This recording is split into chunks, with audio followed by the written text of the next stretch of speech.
The body was found just after dawn, when the fog still clung to the cornfields like a secret refusing to lift. A county road cut through the farmland on the edge of town, the kind of road locals drove every day without thinking. That morning, a passing farmer noticed something dark near a drainage ditch. At first, he thought it was a discarded jacket, maybe roadkill. Then he saw a shoe. Then a hand. Within minutes, flashing lights bled into the mist. Sheriff's cruisers, state troopers, an ambulance that would not be needed. The radios crackled with controlled urgency, the kind that meant everyone already knew this wasn't an accident. The victim was a young woman. Early 20s. Athletic build. No identification on her. Her phone was missing. And in a town where nothing stayed secret for long, the news traveled faster than the police. By the time the sheriff taped off the road, half the town already knew someone was dead. The town of Ridgway sat quietly in the middle of the Midwest, the kind of place where people waved at passing cars and locked their doors out of habit, not fear. Violent crime was rare. Murder was almost unheard of. That was why this felt unreal, like a scene from somewhere else that had drifted into their lives by mistake. Sheriff Daniel Hargreaves stood at the edge of the ditch, staring down at the body. He'd been in law enforcement for nearly 30 years. He'd seen crashes, overdoses, suicides. But this was different. This was personal in a way he couldn't yet explain. "Who found her?" he asked. "Local farmer," a deputy replied. "Says he drives this road every morning. She wasn't here yesterday." That meant the crime was recent. Very recent. Hargreave looked up at the road. No skid marks. No broken glass. Whoever did this hadn't panicked. They'd planned enough to clean up after themselves. That thought settled heavy in his chest. They identified her by midday. Emily Carter. 22 years old. College student home for the summer. Worked part-time at a fitness center on the edge of town. Known by almost everyone. Loved by more than most. Her parents arrived at the station in silence, their faces pale, as if the world had drained of color. Her mother clutched Emily's photo like it was the last solid thing left. "She went for a run," her father said quietly. "She always does. Same route. Same time. A routine. Predictable. Safe. Until it wasn't." Detective Laura Vance arrived from the State Bureau that afternoon. She walked the scene slowly, eyes scanning everything, even what seemed meaningless. The flattened grass near the road. The faint tire impressions barely visible in the dirt. No blood. No obvious weapon. "This wasn't random," she said later, standing beside Hargreave. "Someone intercepted her." "Targeted?" he asked. "Or opportunistic," she replied. "But either way, someone saw her. Someone knew she'd be there." That narrowed the suspect pool and somehow made it worse. Because in a town like Ridgway, someone could be almost anyone. They began where all modern investigations begin, the phone. Emily's phone hadn't been recovered, but phone companies left trails even killers couldn't erase completely. Calls. Pings. Data transfers. A digital echo of someone's final hours. Detectives pulled her records. Nothing unusual at first. A short call to her mother that morning. A message to a friend about meeting later. A playlist streamed during her run. Then there was the text. Sent at 7:18 p.m. the night before her body was found. One line. No emojis. No context. Just 7 words. "Are you still coming? I'm waiting." Detective Vance stared at the screen. "Who was it sent to?" Hargreave asked. She scrolled. "That's the thing," she said slowly. "It wasn't sent to someone in her contacts. The number was unfamiliar. No name attached. No previous messages exchanged. Just that single text, hanging there like a question that never got answered. Or maybe it did. The town felt different that night. Porch lights stayed on longer. Curtains closed tighter. Parents called their kids home early. People looked at each other a second too long in the grocery store, wondering things they didn't want to admit. At the fitness center, Emily's locker was still untouched. Her water bottle sat where she'd left it. Her coworkers spoke in whispers, replaying every conversation they'd had with her, searching for something they'd missed. She didn't seem scared, one said. She was normal. Happy. That was what scared them the most. Detectives started knocking on doors. Friends. Classmates. Neighbors. Anyone who might recognize the number the text was sent to. No one did. They ran it through databases. Prepaid phone. Recently activated. No billing address. No online footprint. A burner. Someone had gone out of their way to not be found. But people always slipped. They always underestimated something. And Detective Vance knew exactly where to look next. Traffic cameras. Ridgeway didn't have many, but the highway that brushed the edge of town did. If Emily had been picked up or forced into a vehicle, there was a chance it had passed through one of those cameras. Hours of footage rolled by. Trucks. Sedans. Farm equipment. Nothing that stood out. Until, just after sunset the night before Emily's body was found, Vance paused the screen. Back that up. A dark-colored sedan slowed near the shoulder of the road. Just briefly. Then it sped up again. The camera caught part of the license plate. Not enough to identify the car. But enough to narrow it down. By midnight, the investigation had gone from tragic to urgent. Whoever had Emily's phone might still be out there. Whoever had sent that text knew more than they were saying. And someone in Ridgeway was lying.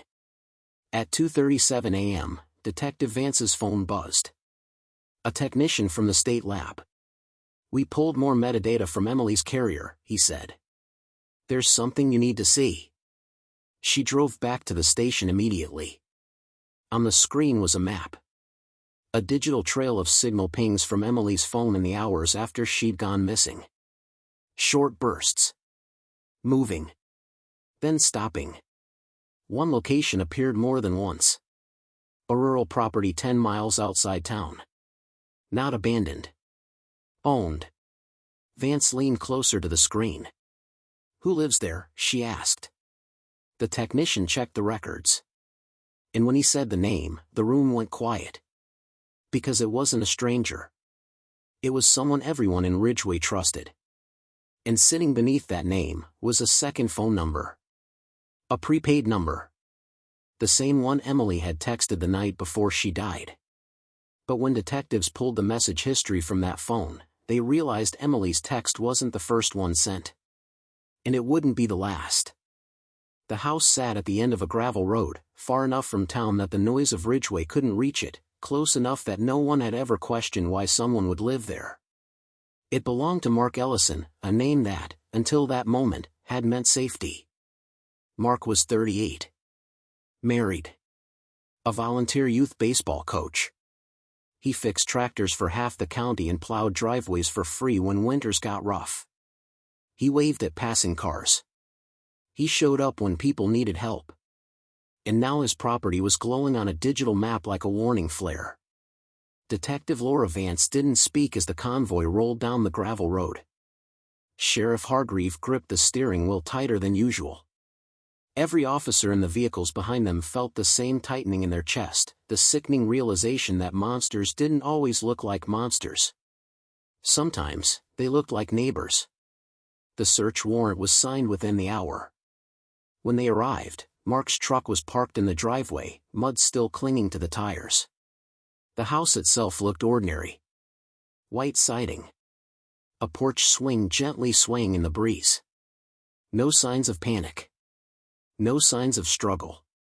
Where is he? A deputy asked. At work, Hargreave replied. County repair yard. He clocks out at 6. That gave them time. They entered the house carefully, boots echoing against hardwood floors. The interior was neat, almost obsessively so. Dishes washed. Counters wiped. Nothing out of place. Too perfect. Vance moved through the room slowly, reading the space like a story someone didn't want told. Family photos lined the hallway. Mark and his wife, smiling. Mark with kids from the baseball team, trophies in hand. People like this, she said quietly, never think anyone will look too closely. The first crack appeared in the basement. Behind a locked door, they found a small room that didn't match the rest of the house. No windows. Bare concrete walls. A single chair. A workbench. And on the bench, a phone charger. Not just any charger. The exact model Emily Carter's phone used. Forensic technicians descended on the room like surgeons. Fibers were collected. Dust patterns examined. The charger bagged and labeled. But the phone itself was nowhere to be found. That absence screamed louder than any confession. Mark Ellison arrived home to flashing lights and silent officers. He didn't run. He didn't shout. He frowned, confused, like a man who had taken a wrong turn and ended up somewhere unfamiliar. "What's going on?" he asked. Hargreaves stepped forward. "We need you to come with us." Mark glanced at the house, then back at the sheriff. "Is this about Emily?" The words landed wrong. Too quick. Too specific. Vance saw it immediately. "You knew her?" she asked. "Everyone knew Emily," Mark replied. "Small town." True. And not true at all. In the interview room, Mark sat upright, hands folded neatly on the table. He answered questions calmly. He said he'd seen Emily occasionally at the fitness center. That she'd smiled. That was it. Then Vance slid a photo across the table. A screenshot of the text message. "Are you still coming?" "I'm waiting." Mark stared at it for half a second too long. "That number," Vance said evenly. "It's yours." Mark exhaled, slow and deliberate. "I can explain. They always said that." He claimed Emily had reached out first. Said she needed help with her car. Said he was just being kind. Said nothing happened. But his story shifted like sand under pressure. Times changed. Details blurred. And when Vance mentioned the burner phone, Mark's jaw tightened. "Why would someone like you need a prepaid phone?" she asked. Mark didn't answer. Outside the room, the technicians delivered another blow. The phone charger from the basement? It carried Emily's fingerprints. The room wasn't hypothetical anymore. It was real. News spread fast.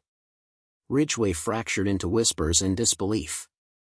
People who had defended Mark hours earlier now avoided eye contact. Parents pulled their kids from baseball practice. His wife stopped answering her phone. How could it be him? Someone asked at the diner. Because it always could be. But the case didn't close itself. Emily's phone was still missing. And without it, the timeline remained incomplete. Then, just after midnight, the phone pinged. Once. From a cell tower 40 miles away. Someone had turned it on. The chase unfolded in fragments. A highway camera caught Mark's truck heading west. A gas station receipt placed him near the tower. Officers closed in, adrenaline sharp and unforgiving.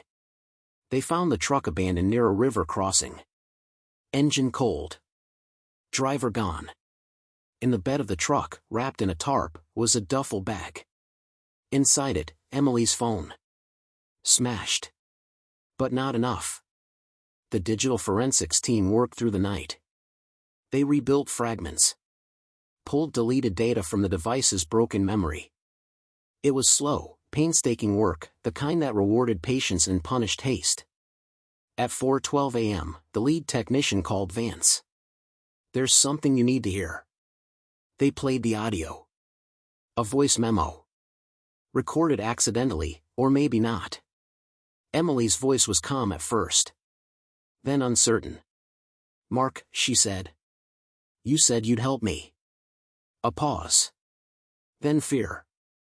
The recording cut off. The room went silent. Search teams scoured the riverbanks at first light. Dogs picked up a trail near the water but lost it downstream. If Mark had crossed, he'd done it carefully. Too carefully. Which raised a question no one wanted to ask out loud. What if this wasn't the first time? Back at the station, a new file landed on Vance's desk. An old complaint. Years ago. A teenage girl who'd claimed Mark Ellison had made her uncomfortable. The case went nowhere. No evidence. No follow-up. Until now. Vance stared at the date. Then at Emily's photo. Patterns didn't need decades to form. Sometimes they only needed opportunity. That afternoon, Mark's wife finally came in. She didn't cry. She looked relieved. "There's a storage unit," she said quietly. "He told me not to go there. Ever." The key sat heavy in her palm. The unit was on the outskirts of the next town over. Gray. Anonymous. Forgettable. Inside, under a tarp, detectives found what they'd feared and hoped for all at once. Clothes. Jewelry. A second phone. Not Emily's. Others. Names they didn't recognize yet. Lives that hadn't made the news. Vance swallowed hard. This was bigger than Ridgeway. And Mark Ellison was still out there. By the third day, the search had spread beyond Ridgeway. State police. Federal agents. Volunteers who didn't sleep. Everyone moved with the same unspoken fear that Mark Ellison wasn't running blindly. He was planning. And every hour he stayed free was an hour closer to someone else getting hurt. Detective Laura Vance stood over a map pinned with red and blue markers. The river crossing. The abandoned truck. The storage unit. Each point told part of a story, but the ending was still missing. "He didn't disappear," she said quietly. "He transitioned." They all knew what that meant. Mark Ellison had prepared for this long before Emily ever sent that text. The second phone from the storage unit became the key. It wasn't active anymore, but like the others, it left echoes, old messages, partial contacts, deleted drafts recovered bit by bit. Names without last names. Dates without explanations. Locations that lined up too closely with old missing person reports. Women who had left work and never arrived home. Women whose cases had gone cold in neighboring counties. At the time, no one had connected them. Now the pattern was impossible to ignore. Mark hadn't just been hiding in plain sight. He had been practicing. The break came just before midnight. A park ranger in a neighboring state reported a suspicious man near a closed rest area along a forest highway. He'd been watching cars too closely. Moving when approached. Carrying a backpack he wouldn't let go of. The description fit. By the time officers arrived, the man had slipped into the trees. Thermal drones went up. K9 units followed. The forest swallowed sound, light, direction. Mark knew that terrain. He'd hunted there. The chase lasted hours. Branches snapped. Radios hissed. Every false movement set nerves on edge. Then, just after dawn, a drone picked up a heat signature near a ravine. One man. Still. Breathing. Surrounded. They moved in slowly, weapons lowered but ready. Mark Ellison stood up with his hands already raised. He didn't look frantic. He looked relieved. In custody, he finally talked. Not out of remorse, but exhaustion. He admitted to meeting Emily. Admitted to lying. Admitted the text had been his idea. A simple lure. Help with a car. Familiar face. Trusted voice. She didn't scream, he said flatly. She didn't think she needed to. The room felt smaller with every word. But when pressed about the others, about the phone, the storage unit, the names, Mark smiled faintly. "You don't have enough," he said. "You never do." Then Detective Vance played the audio. Emily's voice filled the room. Calm. then uncertain, then afraid. For the first time, Mark's expression broke. He looked down. And just like that, the wall collapsed. He confessed to Emily's murder in full detail. Where it happened. How he panicked afterward. Where he dumped evidence he thought no one would ever find. Search teams followed his directions. They recovered clothing. Personal items. Proof. Enough.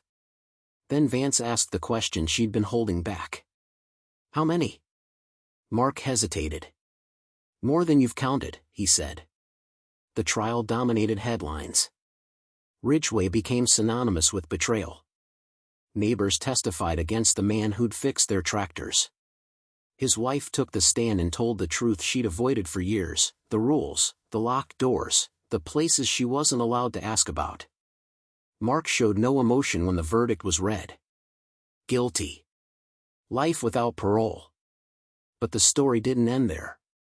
3 months later, Detective Vance sat alone in her office when her phone buzzed. A tech from another state. They'd reopened a cold case after reviewing the Ridgway files. A missing woman. Different town. Different year. Same pattern. Same burner phone model. Same final message. Are you still coming? I'm waiting. Mark was behind bars. But the method wasn't buried with him. Someone had learned. Someone had been watching.